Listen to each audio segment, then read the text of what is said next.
Hello my lovelies and welcome to today's video, which is my February TBR.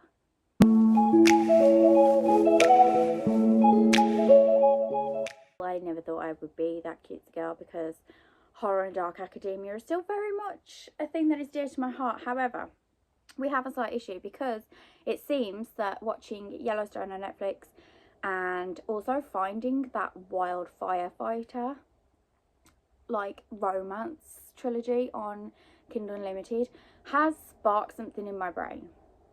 So I'm gonna run with it, and whilst I'm feeling this way, I am going to try and have a romantic February TBR. We're gonna start off with Holding the Reins by Paisley Hope, who actually wrote the second book in the Sky Ridge Hotshots trilogy, which I read last week.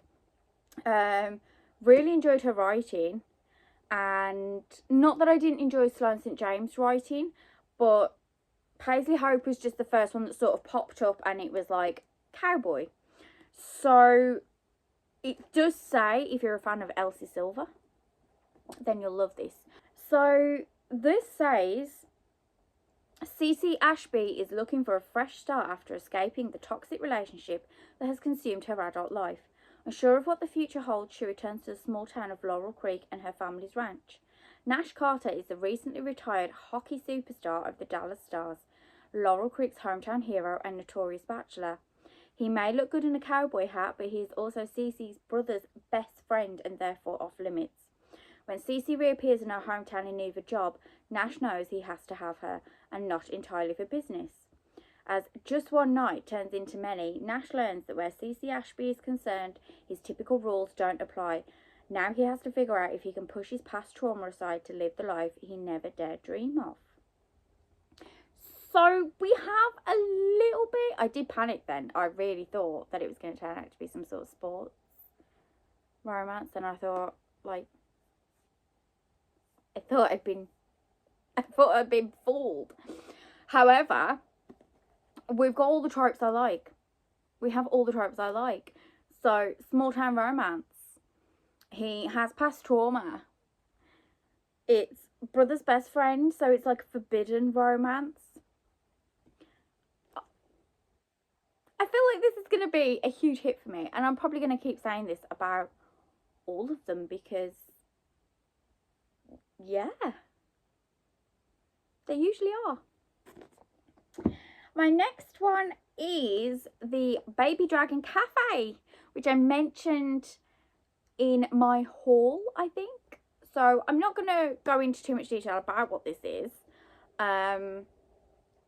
All I know is that there is a romance in it because this cafe is for people and their pet dragons. And the owner of the Dragon Cafe is really struggling for money. She's struggling to keep the cafe open because all the pet baby dragons that are walking in, flying in, doing whatever, they just keep wrecking things. They keep setting things alight, and she just doesn't have the money to keep replacing things. So when a strapping man comes along and offers to pay her for training his baby dragon, it sort of explains itself there. So I'm really looking forward to this because it is going to be a cozy fantasy. It's going to be something that I can sort of curl up and read when I'm not feeling as in on the romance side of things. I know, like I said, it has a romance, but it doesn't take over what's actually happening in the story. Next up we have Wildfire by Hannah Grace. Now, I read Icebreaker when it first came out. Huge hit for me. This was one of the books that I didn't expect to enjoy. It looks very YA on the front, which not the best because it gets very, very steamy. And I will say the same for this. This looks very, very YA, very sweet, cute, innocent. However, I don't think it's going to be. If it's anything like Icebreaker was, I don't think it's going to be as cutesy as they would like you to think. When Russ and Aurora cross paths at the university party, a drinking game ends with them spending the night together, but Aurora slips away before Russ learns her full name. This anonymity ends with them both turning up to the first day of work as camp counsellors, a job they had both chosen to escape Maple Hills for the summer. Given their history, there's still an obvious tension between the two, but the camp has a strict no-staff fraternising rule. Russ doesn't want to head home early, but Aurora has never been one for the rules. As things heat up, they'll have to resist or risk starting something they just can't stop. Okay, so we don't have any sort of like sports background. I really like the fact that it takes part at a camp, and usually with camp stories that I read, there's a murder. So I'm hoping that's not going to happen in this one. However, once again, it's the forbidden romance. It does state on the bottom that it's 18 plus content and not suitable for younger readers. However, I feel like this needs to be somewhere on here. Okay, so we move on to the romantasy book that I have on the list. I want to say it's a romantasy. I'm not 100% sure, so please don't hold me to that one. If you have read this book and you know what sort of genre it does fall into, please pop it in the comments so that not just myself but other people will know if it's right or wrong. However, I would like to read the Book of Azriel by Amber V. Nicole. This has been on Bookstagram for so long and so many people have raved about it. I felt like I needed to pick it up, but it's a very, very chunky book.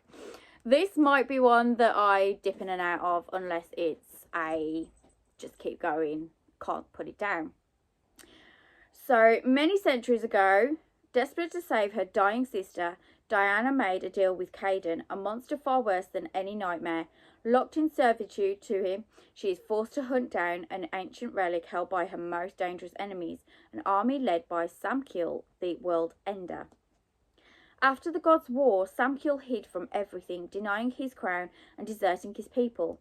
Now an attack on those he loves sends him back to the realm he never wished to return to, and into the sights of an enemy he had hoped to forget. With every world at stake, Diana and Samkiel are forced to set aside their animosity and work together before it all is lost. Enemies to lovers! This is screaming enemies to lovers. Because there is quite a bit of backstory when it comes to the God's War and everything that happened in the Ether world and the gods and the monsters previously, I am assuming that you could take the romance out of this and still have the fantasy and still have the story and the plot line, and it still be the actual story that it's meant to give off. But of course everybody loves a bit of romance to it. I might save this towards the end of the month because like I said, it's very big. And I don't know. There is something about this book that just makes me a bit wary. Next up, we have book number 3 in the Gold Rush Ranch, which I always struggle to say.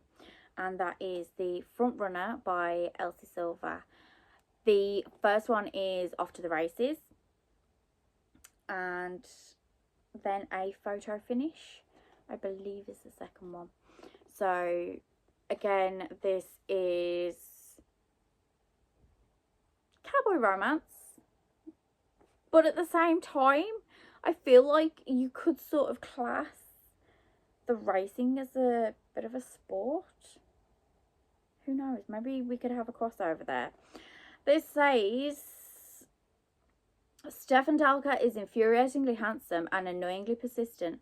We're supposed to hate each other, but apparently he didn't get the memo because he's been asking me out for years, and I always say no until today. I'm not going to carry on reading the rest of the synopsis for that because although I believe you could read them separately, I have read the two before this, obviously, so I do believe that you could read them separately.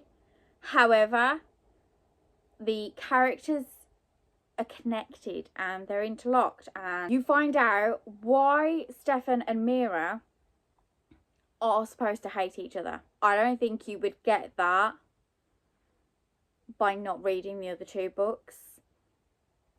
I would assume that there would be some hint towards it in this one, but I personally think that you should read the two before. Sunlight by Devney Perry. The first book, Crossroads, had me crying, laughing,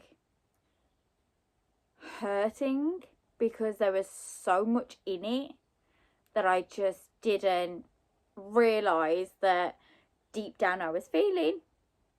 And then Devney Perry walked in and was like, here you go, and handed me my feelings on a silver platter and then put a knife in them. Yeah. But I really enjoyed the book. As far as I'm aware, this is involving Jax and Sasha.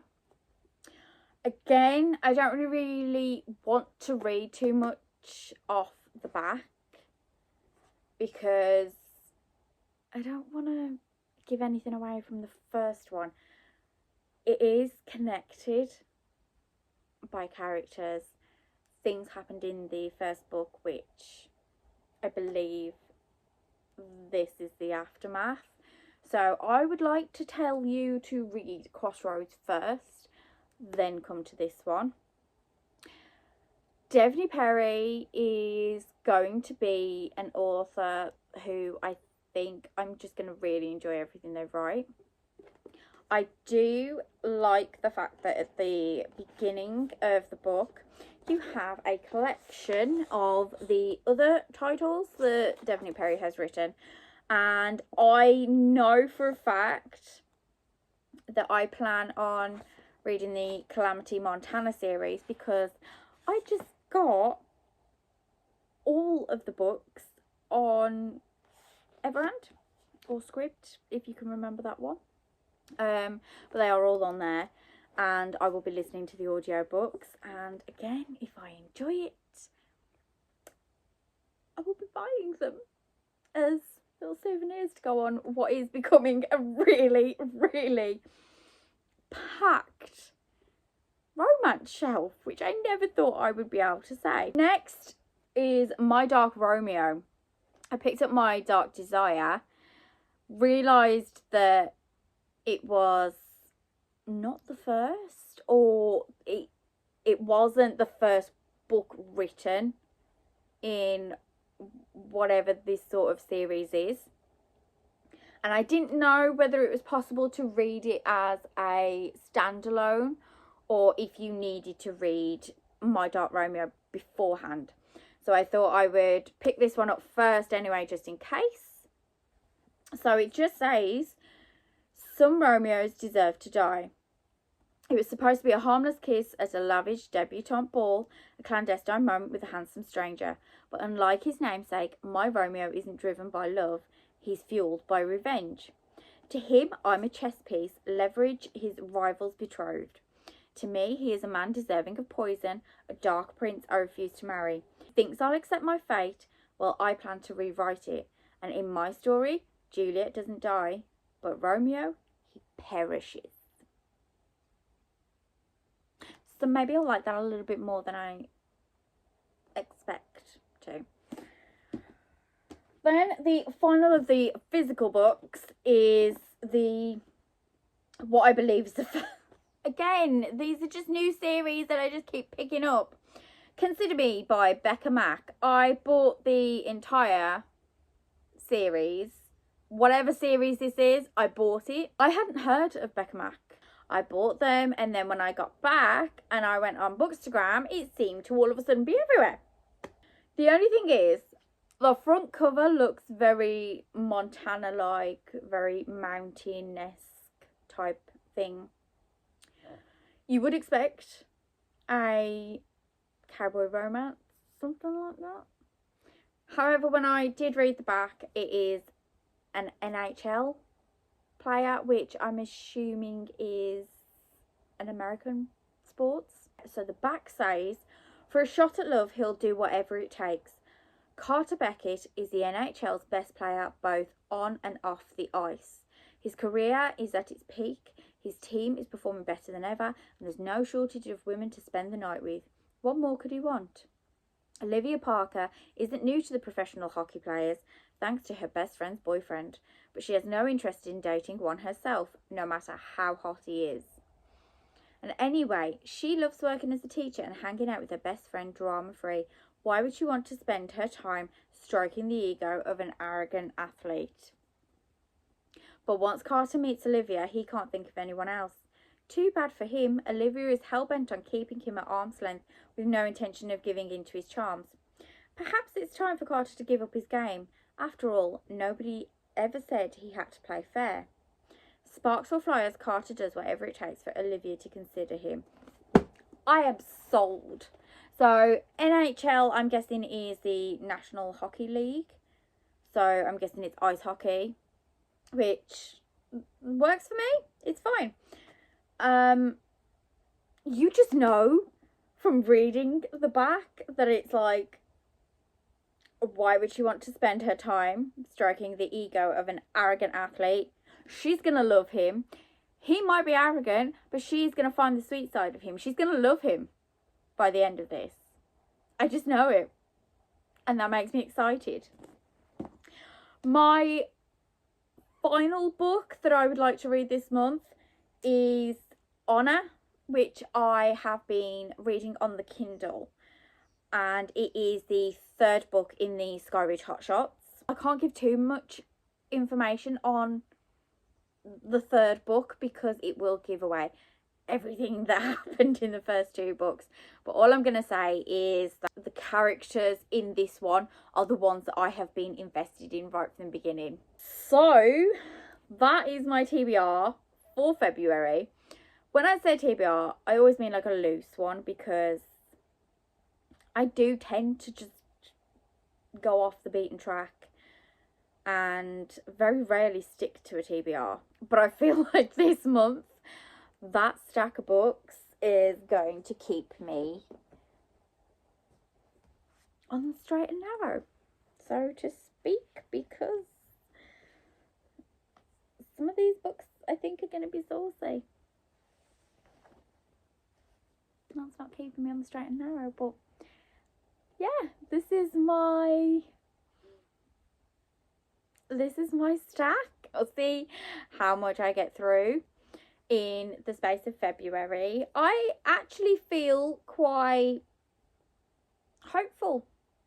I feel like I can do this. It's a good stack. I always go through the romances a lot faster than I do something a bit heavier. So I feel like this could work in my favour this month. I feel like this is a good pile. Thank you for coming and listening to me talk about all the books I would like to read this month. If you like this video, then don't forget to click the thumbs up and subscribe if you haven't already. And I will be seeing you in the next one. Bye.